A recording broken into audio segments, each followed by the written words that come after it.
अस्सलाम वालेकुम, hello and welcome to sports room. मैं हूं आपका मेज़बान नजीबुल हसनैन और प्रोग्राम की शुरुआत करते हैं आज की ताज़ा खबर से। हॉकी के हवाले से पाकिस्तान हॉकी टीम को एशिया कप में शिरकत से नहीं रोका जाएगा, ये भारतीय मीडिया का दावा है। पाकिस्तान और भारत के दरमियान हालिया जंग के बाद ये खेलों का पहला मुकाबला होगा। इस पर हम बात करेंगे। Our sports correspondent Shahid Hashmi sahab हमारे साथ हैं। शाहिद साहब, एशिया कप हॉकी टूर्नामेंट 2025 की मेज़बानी भारत के पास है और भारतीय वजारत खेल को पाकिस्तान की शमूलियत की हुकूमती इजाज़त मिल गई है। क्या अपडेट्स हैं?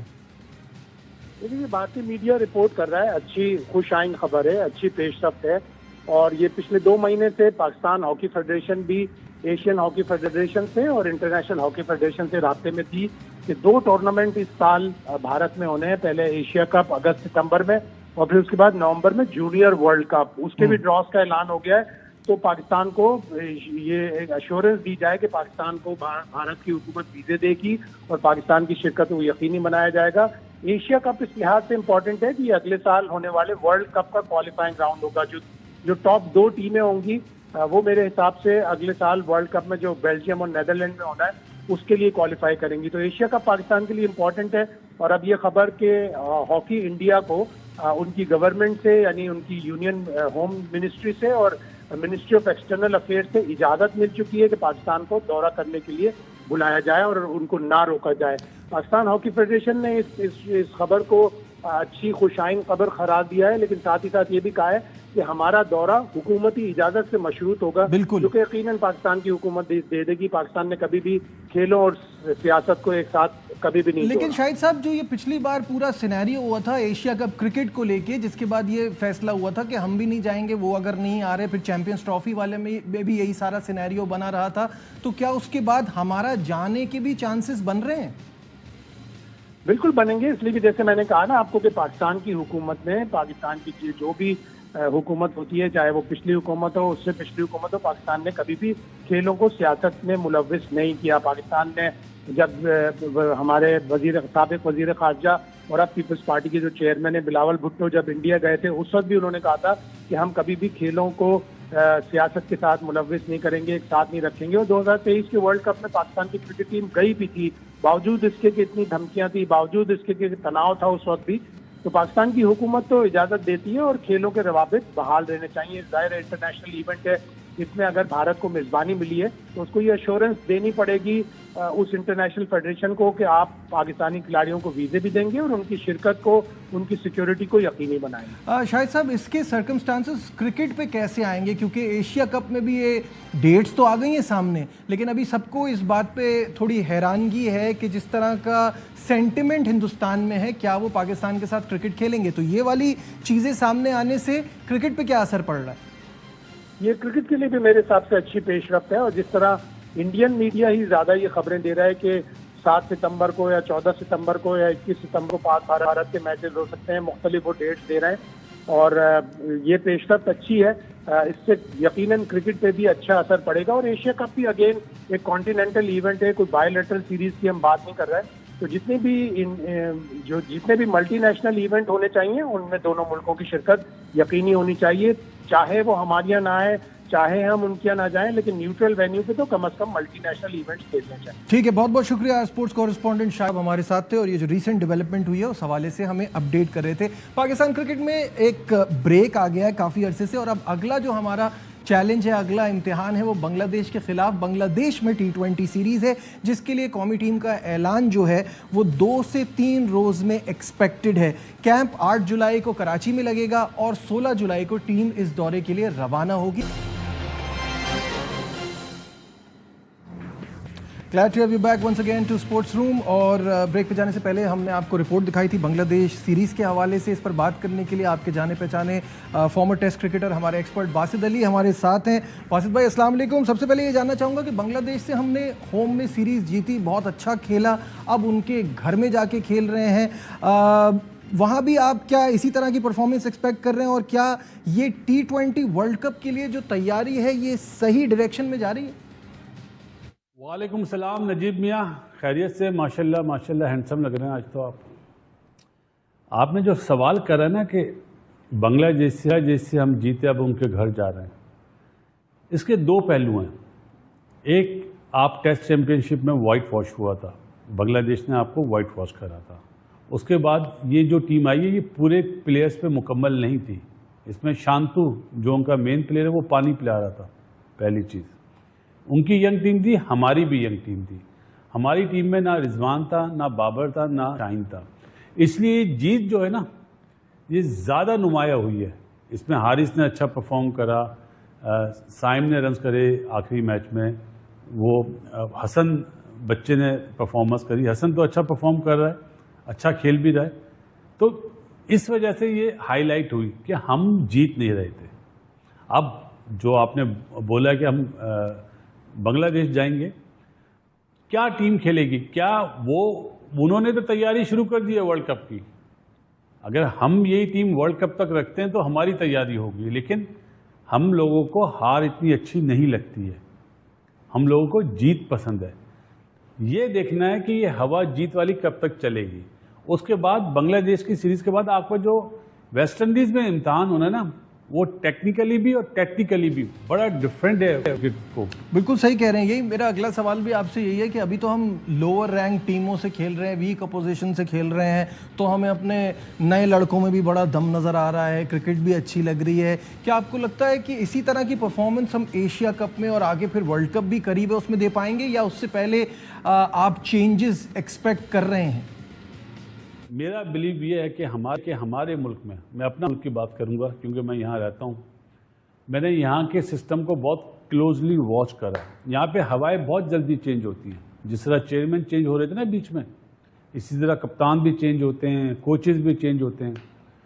तो इस टीम का, और जो सीनियर अभी टीम में नहीं है, मुझे लगता है हवा चेंज होगी। मैं इस तरह डिफाइन करना चाहूँगा, स्पेशली वेस्ट इंडीज़ टूर के बाद। अगर पाकिस्तान टीम वेस्ट इंडीज़ में जीत कर आती है तो फिर आप भूल जाएं कि बाबर, रिजवान आपको वर्ल्ड कप में नज़र आएंगे। पाकिस्तान अगर हारी तो आपको ये दोनों नज़र आएंगे, क्योंकि बिग टूर्नामेंट है, एशिया कप भी और वर्ल्ड कप भी, उसमें आपको ज़रूरत पड़ेगी। ये मेरा मानना है। यूटिलाइजेशन कैसे होगी ये देखना है। अब ये थोड़ी कि बाबर ने ओपनिंग करनी है या रिजवान ने ओपन करनी है। समझदार कोच कभी भी रिजवान को ओपन नहीं कराएगा, वो नंबर 5-6 पे लाएगा। उसको यहाँ पे खिलाया नहीं अभी तक लोगों ने। तो मेरा ये मानना है। बाकी जो आपने सवाल करा, मेरा यही जवाब है कि हवाएं इस मुल्क में बड़ी जल्दी चेंज होती हैं, और कौन अभी गुड बुक में हो सकता है एक सीरीज़ के बाद वो बनाऊँ। अच्छा, ज़रा बता रहे हैं कि कोच और कप्तान की मुशावरत हो गई है और टीम बस अब अनाउंस होने वाली है 2-3 दिन में, और इंजरी की वजह से शादाब खान टीम का हिस्सा नहीं है। तो क्या वो वापस टीम में जगह बनाने में कामयाब हो जाएंगे? और अब तक हम कोई ऑल्टरनेट या कोई दूसरा ऑप्शन स्पिन बॉलिंग ऑलराउंडर का क्रिएट क्यों नहीं कर पा रहे? ऐसा ये बड़ा दिलचस्प सवाल करा आपने, कप्तान और कोच। तो इसमें आपने आकिब का नाम नहीं बोला, क्योंकि आकिब ही इस वक्त बॉस है ना पाकिस्तान क्रिकेट में। ओरिजिनली जो बॉस है वो आकिब जावेद है, चाहे आप उसको चीफ सेलेक्टर बोलें, जो भी बोलें, उसकी भी राय शामिल होगी। और उन्होंने ये टीम बना ली। अभी जब अनाउंस होगी तो देखेंगे।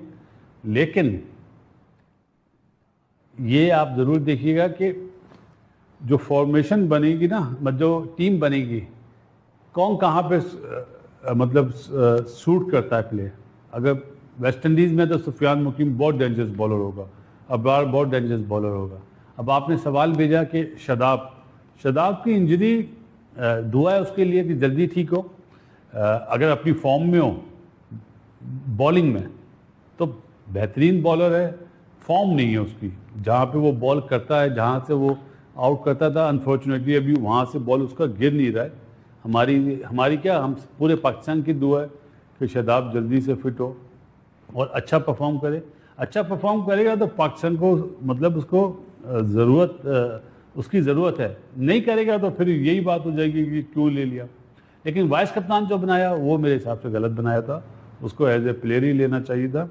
और बाकी कोई बना क्यों नहीं, ये तो जो पाकिस्तान क्रिकेट बोर्ड में जितने भी प्रोफेसर्स हैं वही अच्छा बता सकते हैं कि उन्होंने प्लेयर के पीछे प्लेयर लगाया हुआ था। अब थोड़ी सी रेड बॉल के हवाले से बात कर लें कि लास्ट ईयर जो हमने टेस्ट साइकिल को फिनिश किया तो हम उस पर आखिरी नंबर पर आए और उस वक्त असिस्टेंट कोच थे अजहर महमूद। अजहर महमूद को जो है वो हेड कोच बना दिया है। आप इसको क्या, एक तो ये कि इसको दुरुस्त फैसला समझते हैं, और अगर बनाना ही था तो या तो पूरे टाइम के लिए बनाया जाता। अब उनके अंडर 2 ही सीरीज हमें मिल रही हैं, तो अगर वो उसमें कुछ ऊपर नीचे होता है तो फिर तब्दीली की बातें शुरू हो जाएंगी। नजीब देखो, मैंने इस तरह बात करनी है कि ये प्रमोशन हुई है अजहर महमूद की, लेकिन good luck to him. 2 series हैं, क्योंकि अजहर का ये बयान भी, स्टेटमेंट भी चला था हमारे पास क्वालिटी स्पिनर नहीं है। अब वो उसको मेरे ख्याल है उस स्टेटमेंट को डस्टबिन में डाल देना चाहिए। अब बात करनी चाहिए कि अजहर किस तरह सीरीज जीतेगा। अभी तो यही बोला ना, इंटरम कोच। अब अजहर के ऊपर है कि वो किस तरह डिलीवर कराता है लड़कों से, किस तरह परफॉर्मेंस लेता है और किस तरह सीरीज जीतता है। पाकिस्तान ने साउथ अफ्रीका को हराना इतना मुश्किल नहीं है यार, बहुत आसान है। आप में गट्स होने चाहिए, आपकी प्लानिंग होनी चाहिए कि किस तरह हम इन्हें आराम से मेरे हिसाब से आराम से हराना चाहिए, चाहे वो WTC फाइनल जीते हुए। अजहर अगर ये सीरीज जीतता है तो वो मतलब लंबा चला जाएगा, फिर वो 2027 तक रहेगा। हाँ, अगर वो हारता है तो उसकी अपनी बेवकूफ़ी होगी, सही है। और जहाँ तक बात है कि सही लगा गलत लगा, अब ये चैप्टर क्लोज हो जाना चाहिए। सबको पता है कौन किस तरह आता है यार। हवाएं, मैंने बोला ना पहले का, हवाएं किस तरह चलती हैं, किस तरह चेंज होती हैं। गिलेस्पी आया अपना, वो साउथ अफ्रीकन क्या नाम था उसका, गैरी क्रिस्टन आया, हवाएं चेंज हुई, फौरन चले गए। ऐसे ही हुआ ना। तो यहाँ पे भी हवाओं का मसला है यार। हवा कभी ऐसे जाती है, कभी ऐसे जाती है। जो हवा के रुख में यस्सर वो कामयाब रहता है भाई। बासित भाई, पहले तो खबरें चल रही थी ना कि मिसबाह उल हक को रेड बॉल का हेड कोच बनाया जाएगा, और आपने तो ये भी कहा था कि उनकी तरफ क्योंकि सलमान अली आगा का वोट नहीं है, वोट उनका जो है वो अजहर महमूद की तरफ है, ये हो सकता है। लेकिन मिसबाह उल हक के करीबी ज़राए बता रहे हैं कि उनसे तो कोई रब्ता ही नहीं हुआ। इस पर क्या कहेंगे? कि जो आपने बात बोली, मिसबाह बन गया था, मिसबाह ही हेड कोच बना था, सही है। अगर कोई ये बोलता है कि हमने उससे पूछा नहीं, गलत बात है। मिसबाह हेड कोच बन चुका था, लेकिन मैंने क्या बोला, बॉस कौन है आजकल? आकिब जावेद। मेंटोर्स की छुट्टी हो गई ना, नहीं रहने दिया आकिब ने। मैं बड़मला बोलता हूँ, आकिब को पसंद ही नहीं था, क्योंकि आकिब की जो फिलॉसफी है वो डिफरेंट है। जिन्होंने मेंटोर लगाया था वो फिलॉसफी डिफरेंट थी। तो अब इस वक्त तो आकिब बॉस है, जो वो बोलेगा वही होगा। हाँ, ये देखेंगे अजहर महमूद के साथ बैटिंग कोच कौन लगेगा। ये बड़ा 16 आने वाला, मतलब एक क्या बोलते हैं, $1 मिलियन क्वेश्चन है ये, कि बैटिंग कोच कौन लगेगा, वो देखेंगे, फिर इंशाल्लाह उस पर बात करेंगे। थोड़ा सा हिंट तो है हमारे पास, लेकिन अभी कंसिस्टेंसी तो खैर बासित भाई हमारे यहाँ किसी चीज़ में भी नहीं है ना। अभी हम बाकी चीज़ों पर बात करें, यहाँ टेस्ट टीम के कप्तान के ऊपर भी तलवार लटक रही है। आपको लगता है कि शान मसूद की पोजीशन ख़तरे में है, और अगर उनको हटाया जाए तो किसको बनाया जाए और क्यों? अब जो शान मसूद की बात करी ना, शान जिस तरह का बहादुर बैट्समैन है ना, उस तरह का बहादुर कप्तान नहीं है। मुझे अफसोस इसलिए ये जुमला कहना पड़ता है, मैंने UBL में देखा है शान को यूनुस खान के साथ रहते हुए, उसके साथ बातें करते हुए, उसके साथ ग्राउंड के अंदर टाइम गुजारते हुए, उसके बाद भी वो कप्तानी नहीं सीख सका। बड़ा अफसोस हुआ। किताबी कप्तानी नहीं होती है टेस्ट मैच में। आपको टेक्निकली, मेंटली बहुत स्ट्रांग होना पड़ता है। आपको लड़कों से काम लेना आना चाहिए। वो अनफॉर्चुनेटली शान नहीं कर पाया। शान स्पिन पिच बनाते हुए डरता था यार, अफसोस हुआ।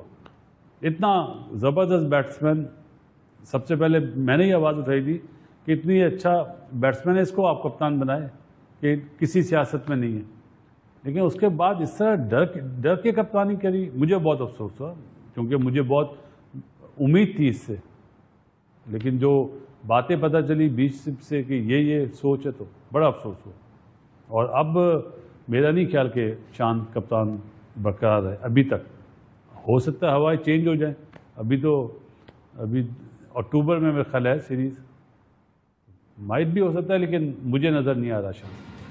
अभी ऑफ सीजन में थोड़े कैंप्स वैम्प्स लगा रहा है, स्किल डेवलपमेंट के भी लगे हैं कैंप और उसमें खिलाड़ी मेहनत करते हुए नज़र आ रहे हैं। क्या ये दुरुस्त तरीका है? आप समझते हैं ये ठीक है? और दूसरा ये कि आपके ज़माने में, आपके दौर में इस तरह के कैंप्स लगते थे?